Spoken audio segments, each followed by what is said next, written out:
Imagine a Shabbat table where a family serves a beautifully brown lasagna after a meat meal. Only the cheese is made entirely from precision-fermented casein with no animal milk at all. Halakhically, the food is parve.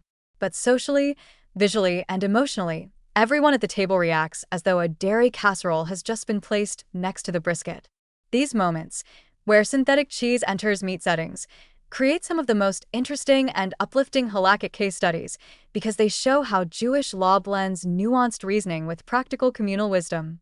What follows are several hypothetical but realistic scenarios, each illustrating how rabbis might rule in practice and how communities can embrace food innovation gracefully while maintaining clarity and comfort. Consider first a family meal. The host announces that the lasagna is parve and made with precision-fermented cheese. The halakhic status is straightforward. Since the cheese is not animal-derived, it may be served immediately after meat, cooked in meat utensils, and eaten during a fleischig meal. The rabbi consulted for this setting would likely affirm that no waiting period is required and that the dish can be treated like any other plant-based or microbial cheese analog. The only recommendation might be a gentle marit ayin courtesy, mentioning its parve status when guests first see it. This is not a halakhic stringency, but a gesture toward communal clarity, preventing momentary discomfort for guests who might wonder if a mistake has been made. Here the ruling is permissive, and the overall experience reinforces trust and openness. A second scenario involves a synagogue kiddush, where a caterer uses a precision-fermented cheese spread on pastrami sandwiches. This visually resembles a prohibited combination, but the reality is fully kosher. A rabbi overseeing the event might advise clear labeling on the buffet table, parve dairy alternative spread used here. Such a label satisfies both halakhic appearance issues and modern allergy concerns. Communally, this brings an unexpected benefit. People gain familiarity with these new foods, and the normalization process naturally reduces future marit ayin worries. The ruling would validate the full permissibility of the pairing while encouraging transparent signage as a best practice for large, public gatherings. A third scenario involves a kosher restaurant that wants to serve cheeseburgers using precision-fermented kosher parve cheese. The restaurant's mashgiach and supervising agency might discuss whether the menu should include an explicit notation such as parve cheese or use a symbol that indicates dairy-free status. This is already common in establishments serving vegan cheese or plant-based burgers, so the transition is seamless. The rabbinic ruling here is likely to be broadly supportive. Because the product is parve, the restaurant may store it in the meat refrigerator, cook it on meat grills, and plate it with meat dishes. The only responsibility is customer clarity to avoid confusion or community discomfort. Many agencies would encourage menu transparency, but not require it formally in small, well-informed communities.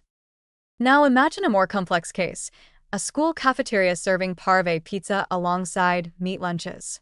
Children may not understand the difference between synthetic and dairy cheese, and parents may worry about confusion at home. In this situation, a rabbi might permit the use, but advise distinct packaging or colored trays that signal the item's parve status. This isn't about halacha per se, which remains permissive, but about educational norms and helping young students internalize the rules without blurring categories too early. Over time, as food tech literacy becomes part of the conversation, even these measures may be reduced or eliminated, just as margarine eventually lost its marit ayin stigma in most communities. Storage questions also arise. If synthetic cheese is parve, may it be kept in the same fridge as dairy cheese and still be used with meat? Yes. A rabbi would point out that parve products may be stored anywhere as long as they remain sealed or segregated clearly enough to avoid mix-ups. A practical ruling might suggest keeping the synthetic cheese in containers labeled parve dairy alternative to prevent a family member from accidentally using the dairy version in a meat recipe. Again, halacha is fully permissive. The preventative step is about household efficiency and avoiding honest mistakes. Another hypothetical involves potluck meals where guests bring dishes that look dairy-heavy but are actually parve. A host might worry that serving these items next to meat will trouble attendees who don't know the ingredients. A rav advising the host would likely say the food is unequivocally permitted and that a brief explanation, "This cheesecake is parve, it's made with precision-fermented milk protein," is entirely sufficient. The ruling takes advantage of a halakhic pattern. Once people understand the new category, appearance no longer misleads. Over time, the community becomes comfortable and no announcements are needed. What emerges from these varied case studies is a consistent thread of positivity. Synthetic cheese does not threaten halacha. It often simplifies it. The halakhic baseline remains permissive across all scenarios. The product is pareve, usable with meat, storable in meat facilities, and free from classical dairy restrictions. What changes is the social and educational context, how best to communicate, how to maintain clarity, and how to avoid confusion during the transition period. Communities that adopt light touch, transparent norms find that these foods integrate seamlessly and even enrich the kosher culinary world. The overall message is uplifting. Jewish law welcomes synthetic cheese at meat meals, and the only added layers involve courtesy, clarity, and communal comfort.